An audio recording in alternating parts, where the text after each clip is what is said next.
Welcome to the Unscripted SEO Interview Podcast. Yes, it's 100% unscripted, 100% unrehearsed, 100% unedited, and 100% real. I'm your host, Mark A. Preston. And today, our guest is Kristine. But I wanted to introduce herself because I'm a big believer in not taking perception as key. So I don't miss anything, could you introduce yourself, please? How much do you want to know? Well, I'm going to say, what's the story? Where, your SEO journey, and what do you specialize in when it comes to SEO? So my last name is Schachinger, and according to our German SEOs, I do not say it correctly. So, which is true. I say it the American way. And then I started SEO as almost everyone, not in a direct path, right? There's like schools now, but when we all started, there was no direct way into SEO. So I was had a sociology and art degree out of college, which meant I was a barista for a year. Well, I figured out what I was going to get employed for because there were no jobs for a sociologist without like a PhD.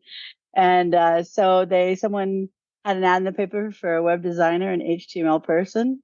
And I said, well, I know how to do design. I have, an art degree. So can you teach me HTML? And they said yes. And so that's how I got started in tech itself. So I was a front-end designer and developer for probably 6 years before SEO came on my path. And I moved to Las Vegas and I was working for a travel company here, and we're spending $4 million a year in Google clicks. And this is back in 2004. So 2005. So I said, hey, boss, I heard this thing called SEO and I've been studying it. Can I take it over and maybe give it a try so we don't have to spend so much money on Google clicks? And she said, well, we have a company that's supposed to be doing it, but we haven't ranked for anything in 6 months. So if you can figure out why, I'll let you take it over. So I figured out why. There was no index tag on the site. They forgot to take off.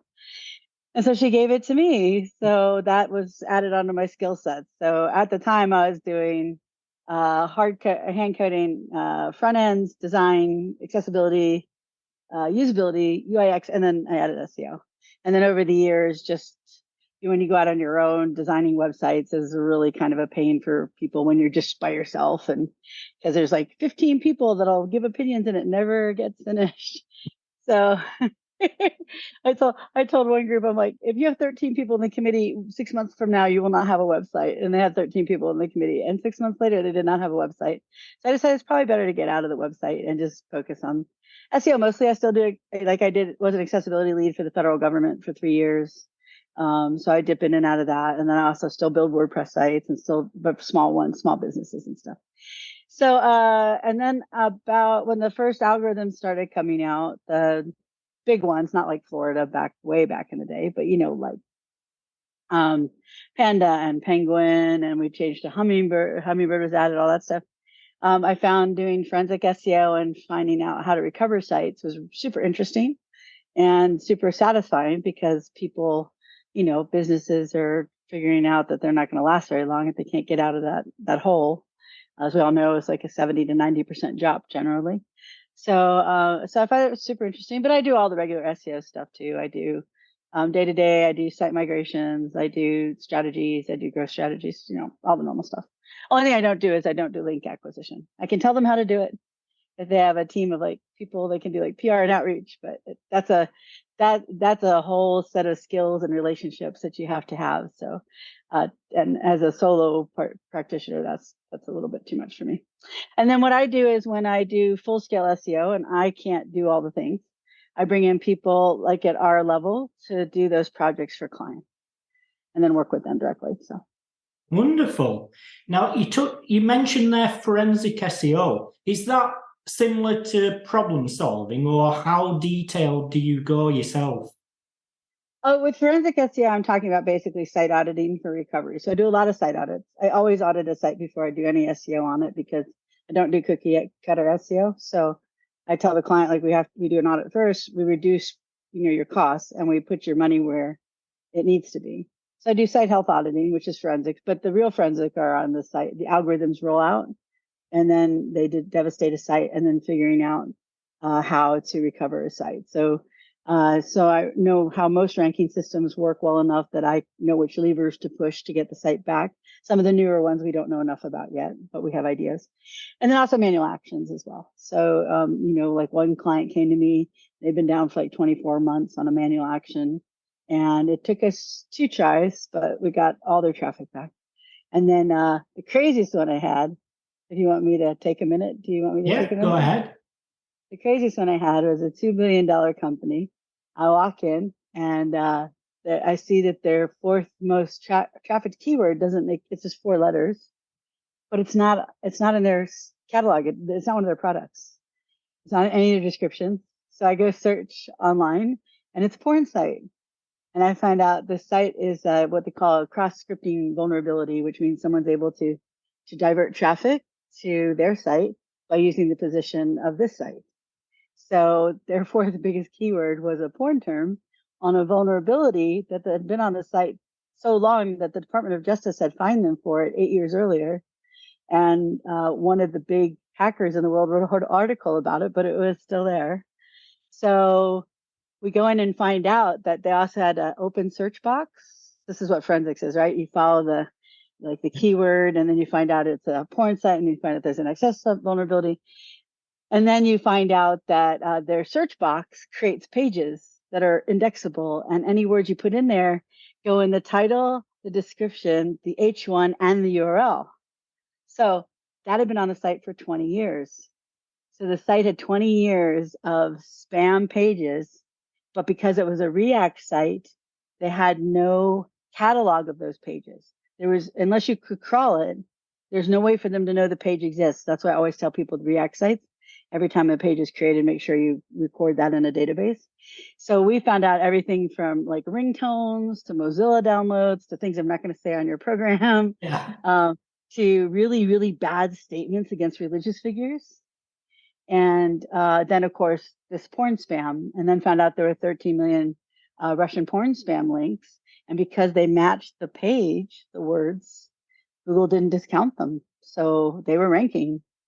Or if you looked up that porn site information, the porn information, they're ranking in the top 4 because they're using this company's information. So, so that led to a manual action for user-generated content being delivered by Google 4 weeks before Black Friday on a $2 billion e-commerce site, right?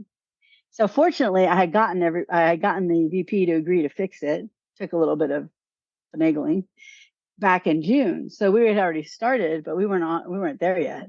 So Google, that's when Google gave you URLs, to fix. So we just fixed those and we resubmitted. And I was like, ringing a prayer. It's a big e-commerce site, and we fixed the URLs they gave us, and maybe they'll delay the penalty and the devaluation is not a penalty. And they did till right after the second week in December. So then we had to go through and find we couldn't blacklist terms because it was a fashion site. So, and like clothing and all sorts of things, apparel. So they used terms that you might use in porn in clothing names or descriptions. So we had to go through 300,000 URLs to find which ones actually garnered traffic, and then make sure they were all whitelisted to get traffic in the future. So yeah, so Wow. and then we got the manual action removed in January.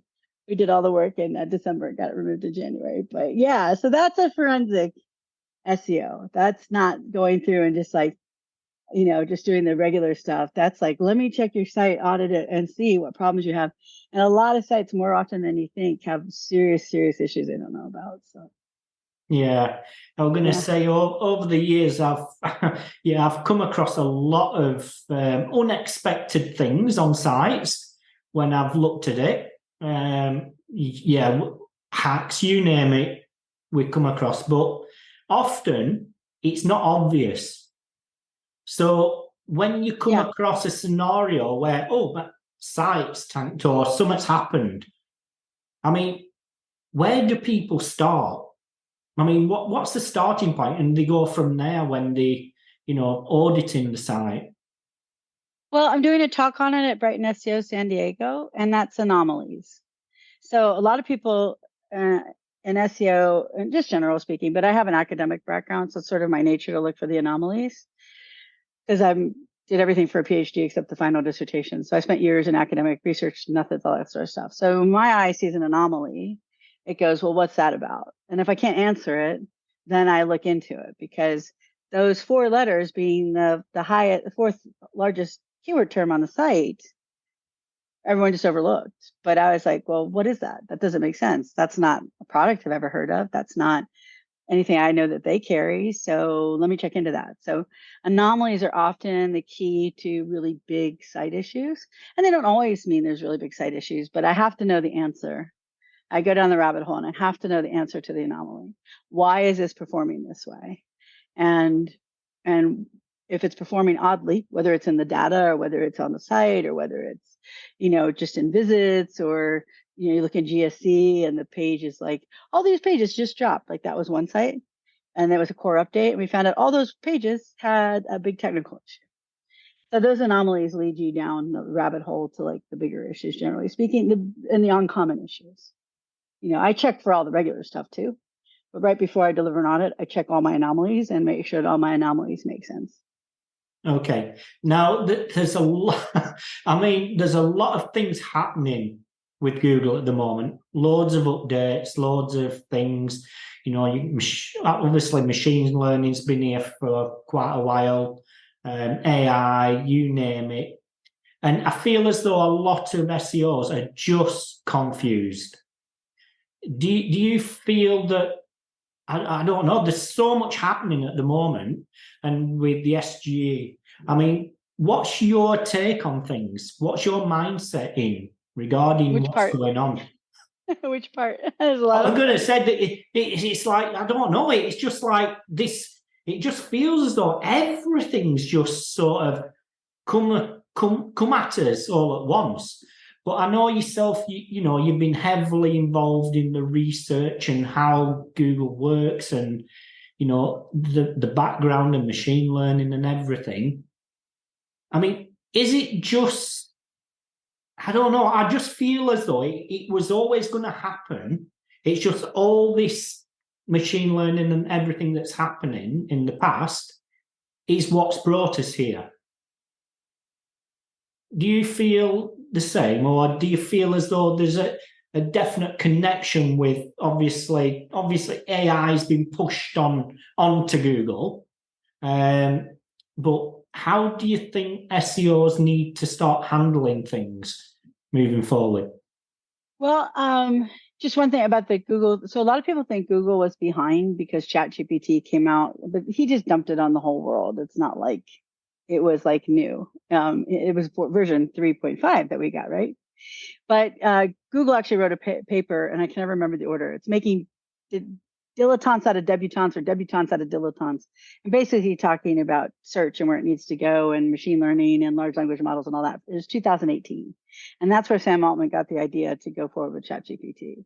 So Google has been creating these with large language models and using BERT, and starting with BERT. BERT was the big push forward, because prior to that, they could only disambiguate a sentence going forward one direction. They couldn't mask words and have it guess.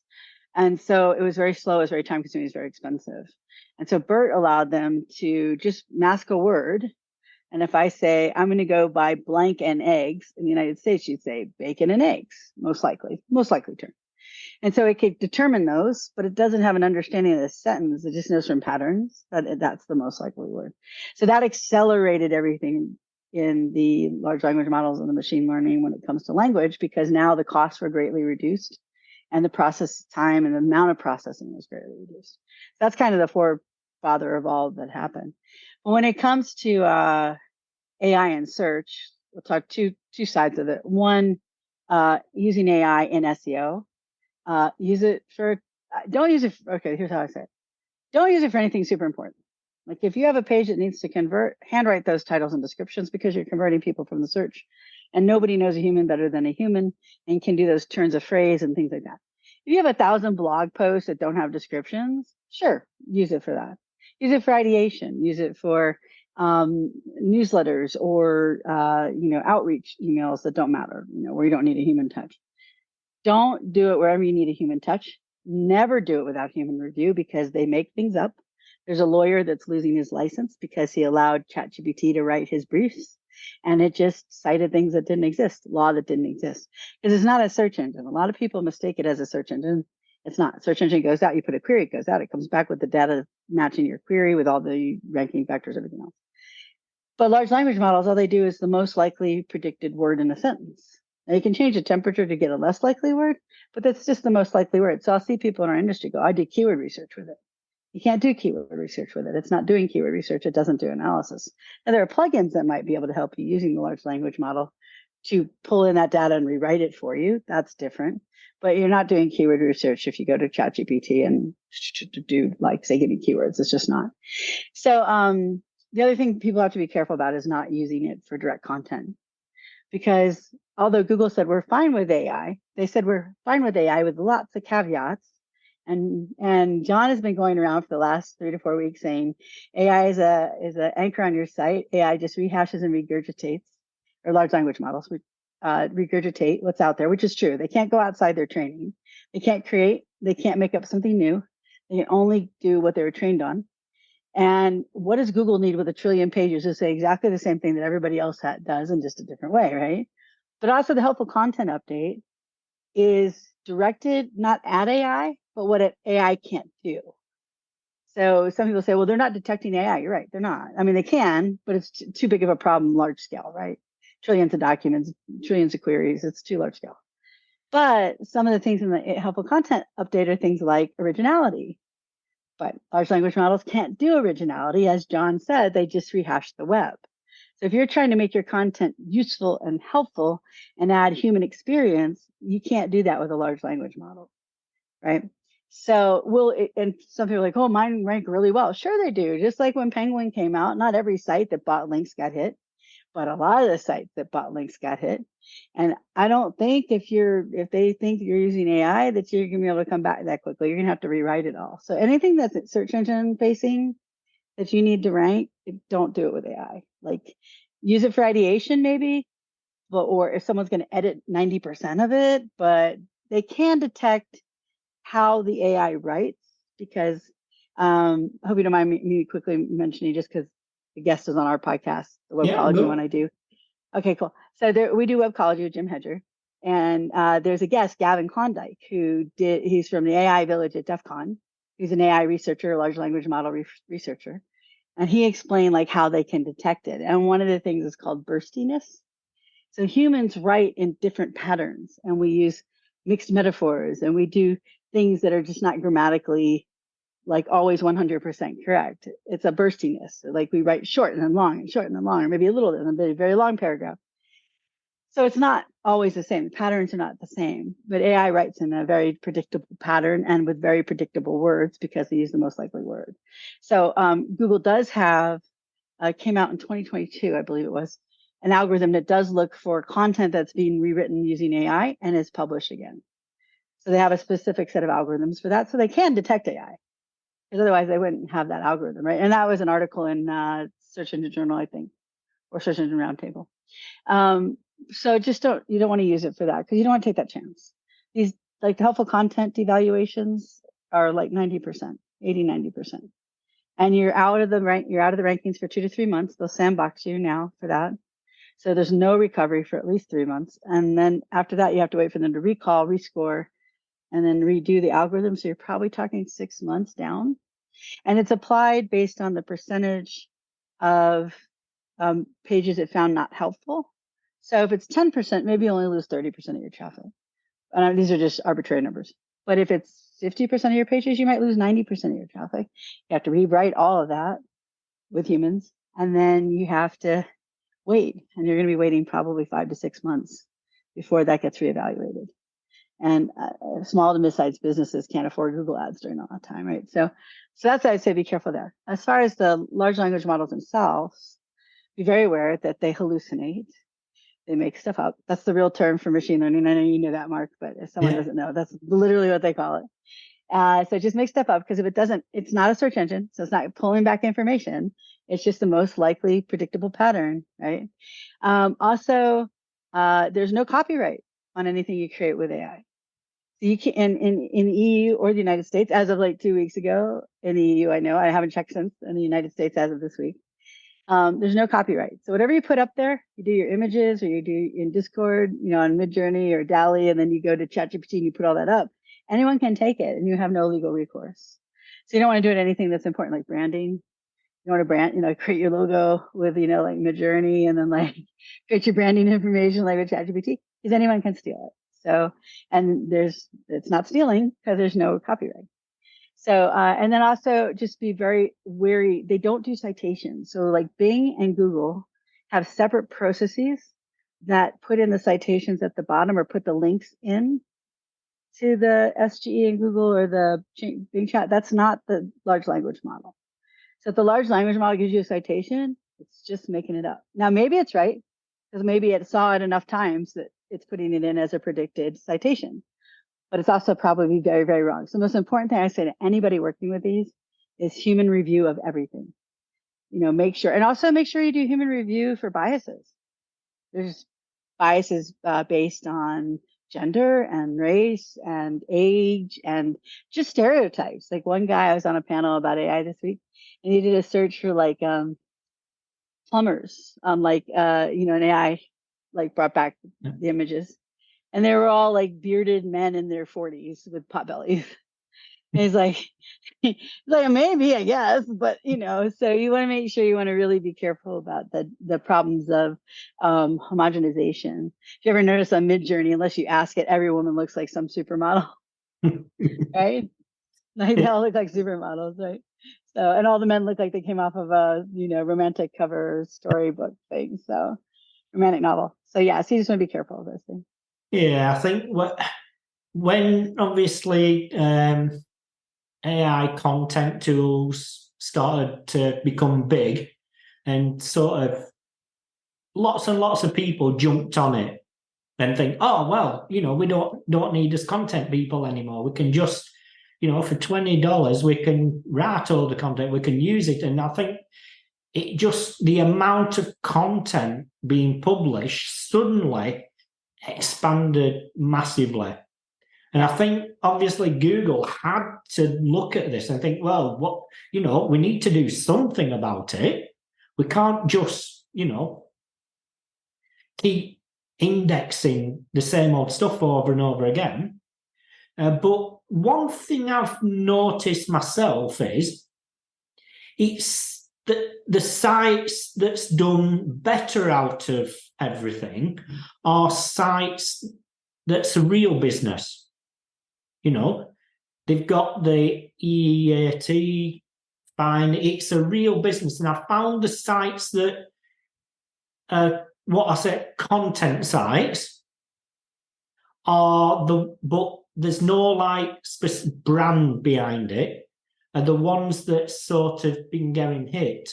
Have you been seeing the same sort of patterns that basically, I think Google is looking for genuine businesses? Yeah, I haven't seen this just because I haven't got a lot of research on what was hit from the HCU. I've heard people talk about it, but I haven't seen the actual like sites. But that makes perfect sense because that follows the HCU guidelines, right?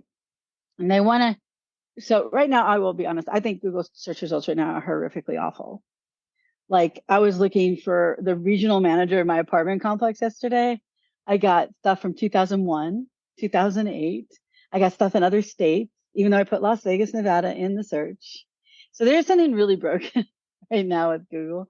So, and it's been broken for a while. It's been broken for like at least 5 months or so. But at least it's gotten a little better. I used to get all these weird .ru sites, like with nonsense in them. And it was like a general search. It wasn't like something super niche or specific, right? But yeah, they're looking for authenticity, right? That's why they're pumping Reddit up to the top, and they're pumping up like user-generated content, which we were told for a long time not to do because Google might hit your site for it. Now they're like, "Oh, turn it all back on."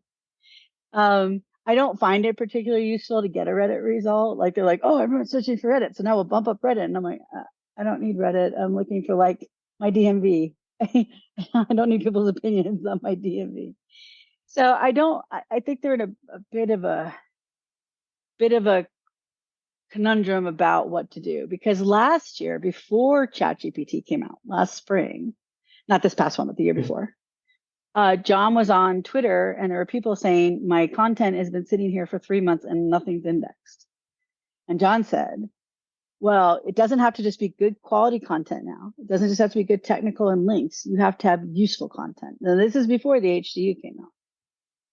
So John was saying useful content. Well, useful content is authentic, original, has a human touch, has creativity to it. They don't need the same 50 things anymore. Now, maybe medical sites will always be that way because medical is medical, right? So you also have to think about what niche you're in. But if I'm writing about Las Vegas and I'm just like, getting ChatGPT to write me stories, or I have someone here who's like going to every restaurant or going to every night spot and they're writing their personal experience, putting posts, their own pictures, their own video, that's authentic. Authenticity. It makes people trust you. So I don't know that Google's just about trust, but they're about that problem of bulk. Because whenever we think about Google, we have to think about scale. Like a lot of times people put out theories and I'm like, well, that's great. But if you think about the scale and the instantaneous nature, everything has to be returned to you. That's just not possible, right? Well, what is Google going to do when next year they have 1 trillion new documents and 80% of them are rehashed GPT, Jasper, whatever? I guess SG is now going to let you write written content. Like, what do they do with that? So they have to start creating methods to eliminate that from search. So they came out last week and said, they're not going to index all the content. You may have good content, it's not necessarily going to be indexed. And why? Because you're looking for my belief, from what I've read in the ranking systems. By the way, everyone needs to read the ranking systems. I see a lot of SEOs now go, I don't need to know algorithms. No, you really do. And the Quality Raters Guide has 0 algorithms in it. It has 0 ranking factors. There are no ranking factors in the Quality Raters Guide that everybody's using. And even EAT isn't a quality rater. It's not a ranking factor. There's no ranking factors in EAT. That's just a good guide on how to write content. Google now publishes the ranking systems and what they do. Go read those and you'll see that basically from reviews and HCU, they're looking for authenticity, originality, creativity, and human experience. Those are the 4 main things that travel across all the algorithms. So like you said, a real business that has like real reviews and real videos of its business and people posting pictures and things like that should do better. I mean, while they work all this out, doesn't mean it's always going to do better. And AI content and rehash things are going to work for a period of time. But this time next year, since the HU is a machine learning algorithm that's running all the time, it just updates. That doesn't mean that's the only time it runs. By next year, it's going to get really good at detecting inauthentic, rehashed, algorithmic, AI content, probably. So I tell my clients right now, keep your writers. In fact, invest more in good writers because you need that human touch. At least that's my belief from what we're seeing and what I read in all the algorithms and what I hear John say. Yeah, I mean, it makes perfect sense. I do feel as though that the investment required now into SEO because of what's happening, that maybe a lot of businesses are going to fall by the side because they just don't have the level of investment required, to really make a difference and really compete online. I think it's possible, but I still think the game is pretty much the same. In fact, if you're a small business, you might even have a hands up, because you can walk around your business and take video. You can have like a writer, like one writer who does all the voice and tone of your brand and has that creative human touch. So it is possible. Actually, the strength of the link graph to the big businesses, they'll never fail, but sorry, cat walking behind me. Yeah. But the smaller business may actually have some advantages because they can take hands-on approach to creating that authentic content. So it is possible. Like if you feel you need a team of 20 writers to cover your business, that's a different thing. But if you're a smaller to mid-sized business, you only may need 1 or 2 part-time writers to write your content for you. Authorship, somebody owning a piece of copy, right? So if you've written a piece of copy, you put it on the site, somebody then copies that content and posts it on a higher authority website, then they're basically stealing the authorship from it. And I've been hearing that quite a bit at the moment. So when it comes to the copyright and ownership of a piece of content, how's Google getting around this? You know, they never have. I've worked with a lot of news sites. And what I don't understand is if they can get Twitter a fire hose, so they get Twitter content instantly, why can't they give news publishers a fire hose to let them publish their content to Google? Google marks it as the original piece of content. And then anything else that comes up with its writing or its author or whatever just doesn't get treated the same, right? But they don't do that. I don't know why they don't do that, because right now, technically, they can't do that. So Google doesn't really try to beat that problem. They don't try to fix that problem. They told everyone to put canonicals on their syndicated content, right? Now they tell everybody don't syndicate. Well, they're not going to stop syndicating. That's not going to happen. That's not an answer. But so that's always been a problem. It's always been a problem that sites, they don't even have to have more authority. They can just have a bunch of fake links to them until they get caught. So there's a lot of sites that get scraped by garbage sites, right? And they had tons of bot links to them, and they rank for a while, and that person doesn't care. They're just running ads. That's all they cared about. So Google, it's just not a problem that Google seems to be willing to solve, unfortunately. So, and it does get into the myth of authorship, though. So the author patents were from Google Plus, and Google Plus at the time, I did a whole bunch of articles on this back then. It was an identity platform, and it wasn't just Google; it was all over the world. They're going to get rid of passwords. It's called in our country, it was called National Trusted Identities and something in cyberspace, and STIC. And and Google was one of the first approved. There was a White House blog about it. Companies to do this, and so Google Plus. Remember, everyone had to have a login to Google. Like, you couldn't use a Google product without a Google Plus. That's because it was your identity that they were tracking. So what they were going to do is they were going to get rid of the password. You'd have an identity provider. Twitter was going to try to be one. Facebook was going to try to be one. Equifax was one of the first approved with Google. PayPal was one of the first approved with Google. And the provider, the identity provider, the IDP, would validate you to the website. Are you over 13? Are you able to use this platform? Are you over 21 for an alcohol site? But they'd also track you and follow you. Unfortunately, they also have all that data and no real laws to govern it. They'll just read the ULA, and that was supposed to be the only protection. And then Snowden came out, and then all stuff went away. I don't know if they're related, but they felt like at the time they probably were. So that's where that author patent came from, when we used to connect ourselves to websites as authors. And they knew who the author was. They also knew a whole lot about you. They knew your schooling. They knew your jobs. They knew tons of stuff about you, because everything you used in Google was now run through Google Plus. That died with Google Plus. There's no author patent anymore like that that's working. And if you think about it, it would be so difficult for Google to keep up with every author in the world, in every language, in every dialect, every pseudonym they use, every time they publish a piece of content, right? So what's much easier? They can use entities to know if the article, compared to the other articles in the corpus, writes with similar expertise. And that's where expertise comes from, right? So it's like, and I know I'm taking a tangent here, but just when you mentioned authorship, it's like, because there's a lot of confusion in the industry that they're somehow tracking every author, which doesn't make sense. That's Scout. Remember, I said earlier about Scout, right? And you agreed. So they use the entities to know if you're writing about this with expertise. That's what they do. I mean, there's a $6 billion fake science industry that online looks completely real. There's a talk at DEF CON about it. People can look it up. And they have conferences, and they have schools, and they have pictures, and they all look like they're scientists, and not one of them exists. And they put out fake science. And Google would have no way of knowing that they were not real, because they're so well done. So doing authors is like a dangerous thing. Also, an author can have many names, right? I could just put that, some famous author just wrote this. Or right now, the problem on Amazon, people are using ChatGPT to write in the style of like George Martin. George Martin is Lord of the Rings. I'm not Lord of the Rings. I'm sorry. The biggest show of all time that I didn't watch. The one with all the dragons and stuff. Why can I not think of the name of that right now? Yeah. Anyway, So there's a bunch of authors, big name authors, where people wrote in their style, and ChatGPT put it on Amazon and sold it under their name, saying that they were them. And we're talking huge authors. So they're now suing OpenAI because of this, right?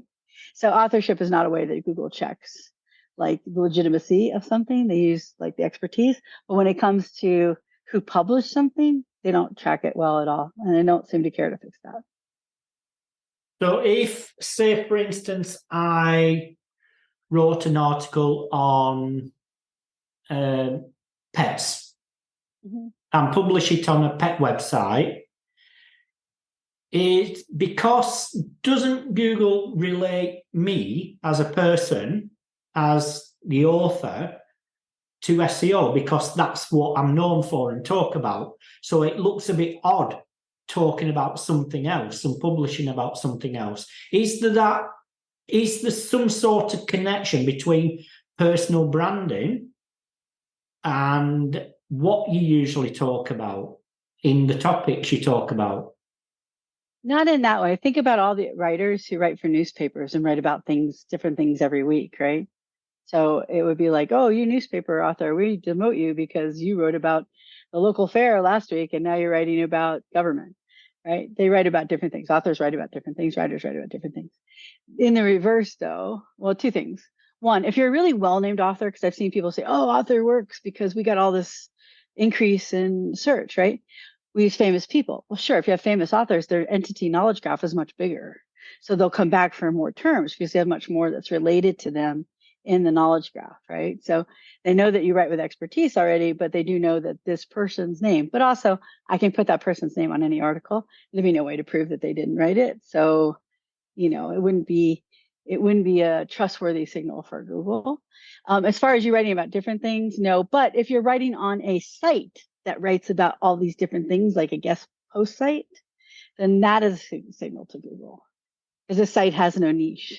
The site has no definites, right? It's like, oh, we wrote about puppies, and then we wrote about, flags, and then we wrote about medicine, and then we wrote about, because we're guest posting blogs, right? So that stuff they do know, but they shouldn't devalue anybody because they wrote about pets one day, because maybe I suddenly had a life-changing experience with pets and I wanted to write about that as an author. It'd be kind of wrong of Google to devalue people for that reason. Yeah, but don't they know, can't they relate somebody as a specialist in a certain topic dependent on what they've published online? They like, if you're a doctor that's done a lot of research and Google knows you from Google Scholar as being cited in articles, yes. But they still you don't get ranking value out of that. But Google does know the scholarship of that, right? Because they do have Google Scholar and they do have citations. But I could also be a grad student and just publish the biggest piece of research that ever existed, and I have no citations anywhere. Google's not going to publish that, no, right? So it's not based on your name or your identity. The entity graph is, so the amount of search you match based on your entity graph is, but your actual name, what school you went to, what papers you wrote. I mean, I could forge all that. We know famous scientists and doctors who have forged their entire histories, right? So it's not a reliable signal, and it's a hard signal when they can just use the entity graph to do all of that stuff. All right. So SGE, what's the future for SEOs regarding SGE? That's a hard one. So, okay, so this is my personal belief on how large language models work. And because Martin couldn't give me an answer on how theirs was working, because I asked him and he was going to come back with me, and like 3 weeks later I asked and he still didn't get an answer he was allowed to give me. I don't think Google's using a true large language model like ChatGPT. The reason is, when Google said they were coming out with SGE, the experts in the field said it would cost 1,000 times per query to write ChatGPT style for Google. Also, we see a lot of direct ripoffs of content, which doesn't happen often in the other large language models because they're just writing a predicted pattern of a sentence. And you'll see a lot of SEOs are like, Google took the content from here and from here and from here. They also removed a whole bunch of rich snippet types. So my feeling, it's just my feeling, they're rewriting snippets, featured snippets, things like that with the large language models, but they're not going out and fully generating like a Bing is. Bing ran out of processing power, and so did OpenAI. Like they were literally not getting to the point, unless I can never say the name of the company, NVIDIA, had not come to the rescue, they would have run out of processing power, right? Because to do that kind of language model. Now imagine Bing has what, like 4% of share?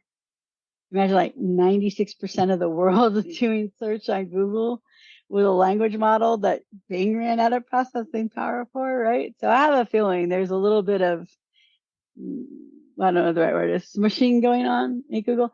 But as far as appearing on the top, we now saw last week, they've shortened the box. Like, do you want to generate? And they've shortened it if you're in the labs. Are you in the labs? No. Or can you get it? I don't even know if you can get it, right? Because I know in some countries you can't get it. No, not over here. Okay. So originally it was like this big long thing, Yeah. 4 ads on top and a PAA underneath. And I'm sorry, sites are going to lose traffic. There's no way that's not going to happen. But suddenly the box is like this big. Do you want to generate it? And it only opens up like this much and asks you to expand it if you want to. And then it has the sites right here and not a PAA. The PAA has been moved down. So my guess is the tests are showing Google, their ad money will go like, because they still use 85% of the revenue from the ads and search for everything in Alphabet, not just Google, but Alphabet. So they can't lose that ad revenue. So I'm guessing it's all going to depend on how that works for them. They are putting writing and image creation in the search SGE as of this week, which I just find is weird. Like maybe they know more than I do, but it just seems like maybe they should have a tab that says create and then like have people do it there and put ads around that, But when I'm searching for something, am I really going to start writing I don't know, I guess maybe. But I think the big concern for SEOs is, one, we don't know how things get into the box. They have little cards that go into the box. I don't think those are going to get clicked a whole lot, first of all, just from my experience with user interface. And then your site, how far is it getting pushed down? So if you see big drops, don't assume it's an update unless there is an update. And even if it is, still check. Do you have results that have a SGE box? And is the SGE box still small? Then probably not affecting you that much. But if it's the big one with the 4 ads and then the PAA and then the first link, there's no way people aren't going to lose on that. And I don't really have an answer for that right now because we also don't know the final condition of the SGE. We won't know until December. The experiment runs out in December, I think it's 12th or something. Yeah. So it's scary though. Yeah. I was going to say that because everyone I've spoken to nearly everyone's saying, well, it's going to ruin us click-throughs because basically SGE is providing everyone the answers themselves. So they've no reason to click on any of his websites. But just think from my own personal perspective, that wouldn't be good for Google because they make the money from the ads. So if no one is clicking on anything, then they won't make any money. So there needs to be a fine balance there, not to fully answer the queries, but maybe it's more the top end of funnel queries that it's going to impact more than like the money keywords. Yeah, I totally agree. And I think I saw them add an SGE to like the people also ask. I was like, that'd be the perfect place for it. Like, it doesn't really belong in search. It's not a search engine. So therefore, it can be wrong. Like the show I do, Ecology, Dave Davies was the host I replaced. And Dave Davies' name still appears in the SGE, or at least it did 2 weeks ago, in Google, because there are some other places on the web where it still says Dave's name. But we could also get into serious issues, like medical issues. Like they're putting the SGE on your money, your life queries, which I didn't think they would do. They're putting them on news queries. Well, there is stuff. It's called the 10 OWASP. The OWASP generally are how a site can be hacked, the most common ways.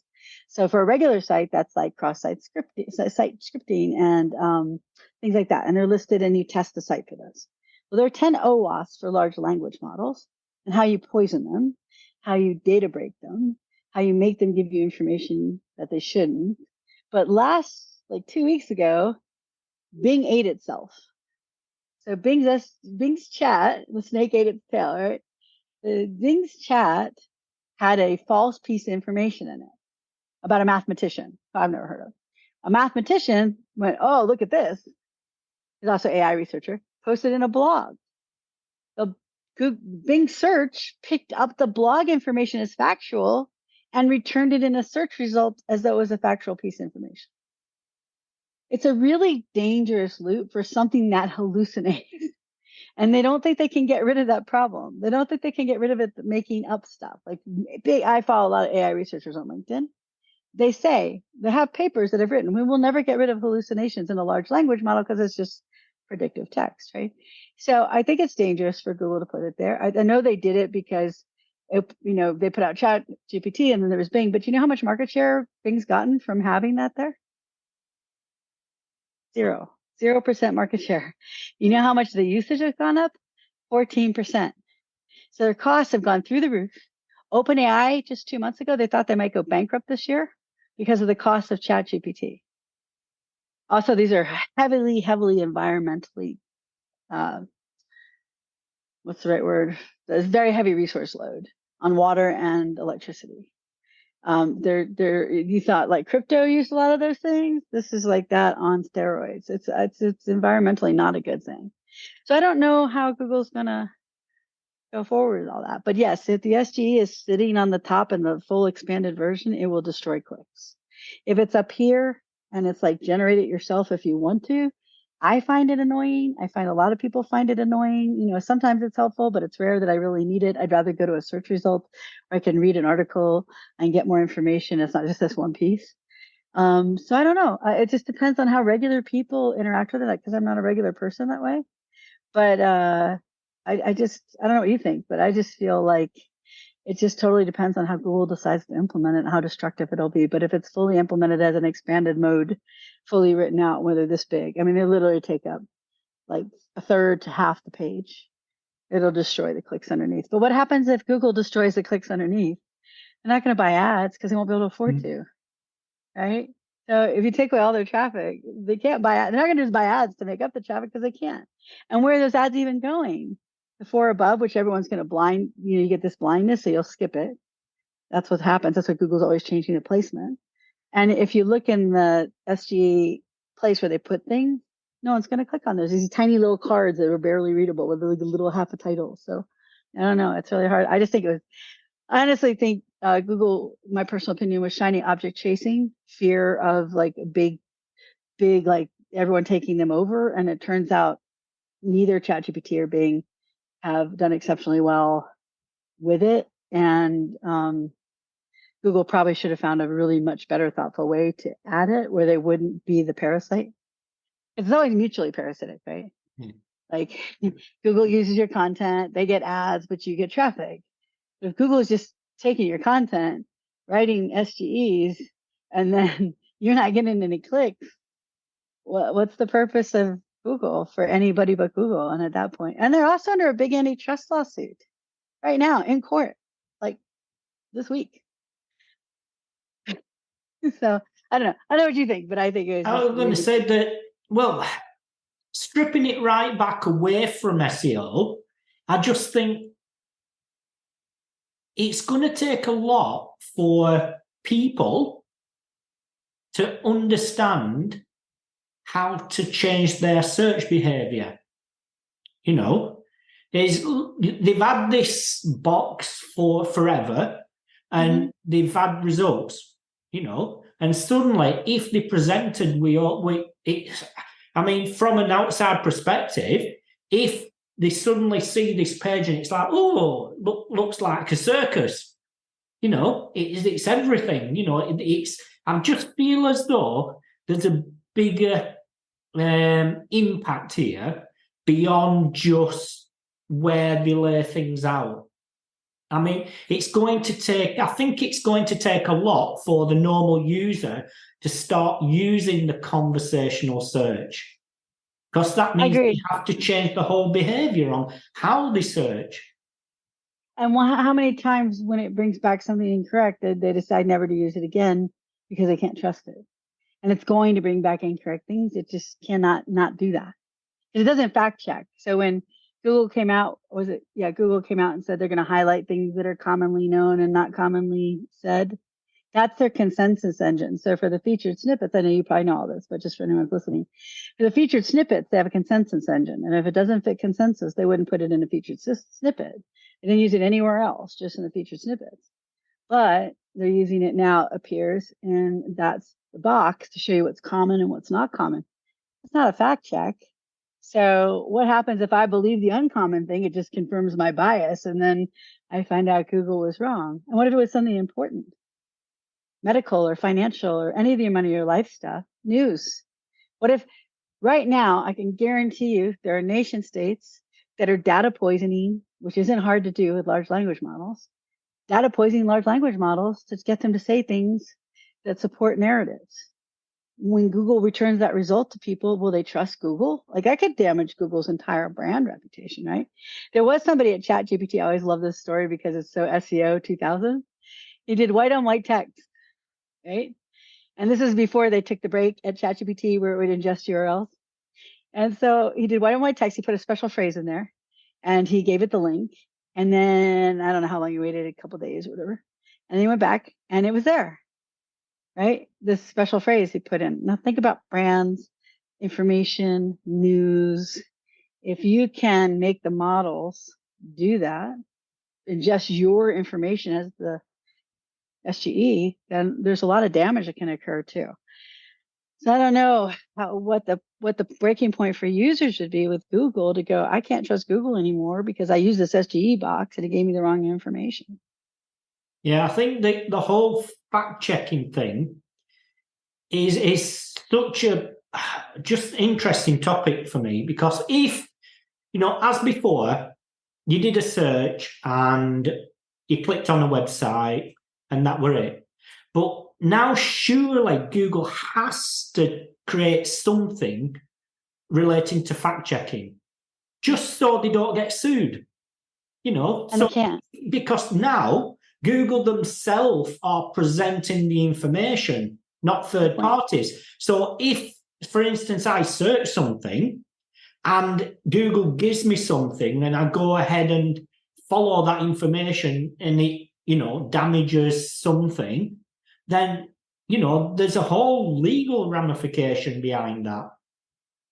So I think it's a really complex thing, but I do think that in order for SG to fully become its own entity, that some sort of fact checking must, based on whatever, must be implemented. And yet they can't. So the researcher a few years ago where people started thinking Google was fact checking didn't read the whole article, the paper. And at the end of the paper, they said it's not feasible to fact check. It's too expensive. We can't do it. So my favorite way to think of this is there is, fish oils, right? Like omega oils, right? Yeah. So omega-6s are very inflammatory and very bad for you. Omega-3s are very good for you. But in the American Heart Association in the United States and in like other medical journals, it says just take omegas. It doesn't separate out 3 and 6. The British Journal of Medicine says 6s are bad, 3s are good.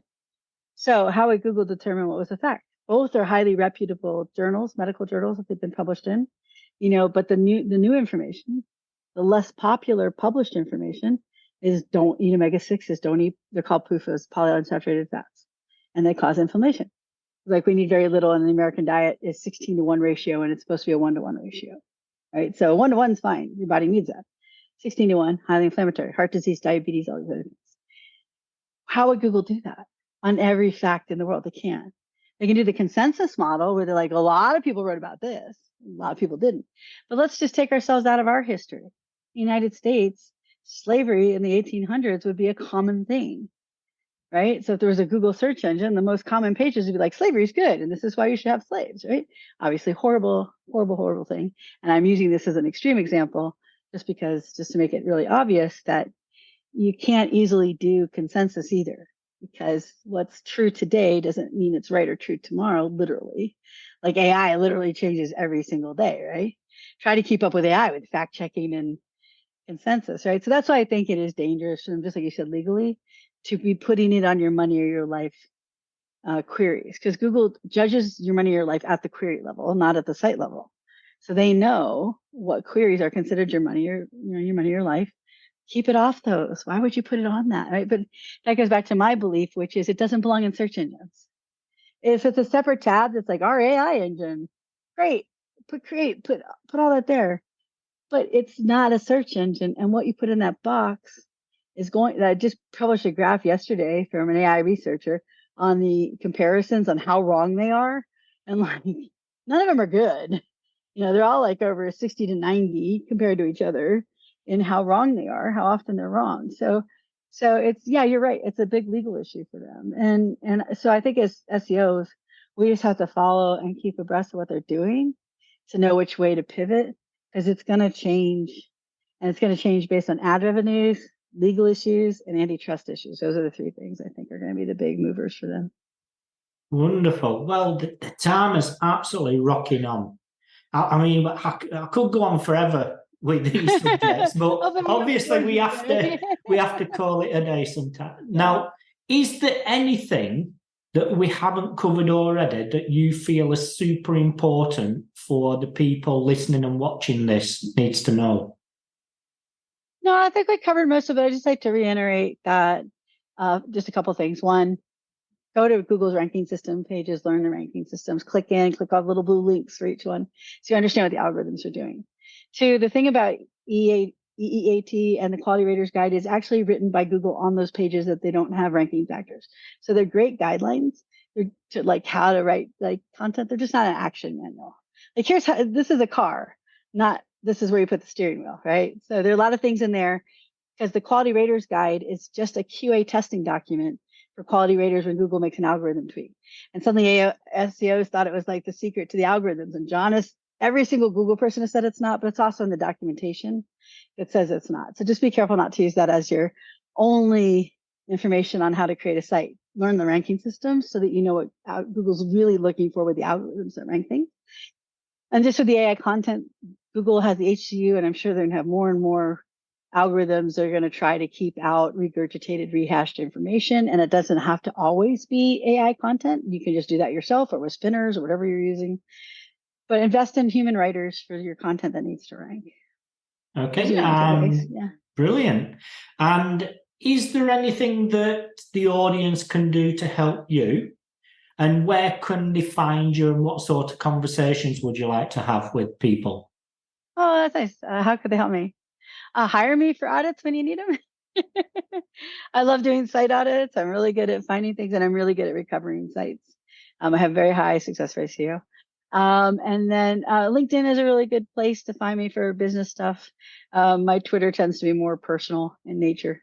So LinkedIn, it has K Schachinger -SEO because I was like just playing with that a while back and it stuck and now I can't get rid of it. So, so it's just, you just like, I'm the only Kristine with a K Schachinger on the internet. If I commit a crime or do something bad, I'm going to have to create another me to hide me. So it's just SCHACHINGER. You can find me.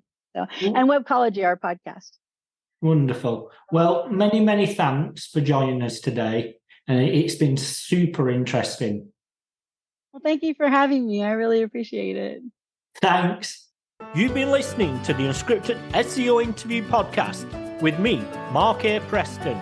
Join us next time as I interview more top SEO professionals.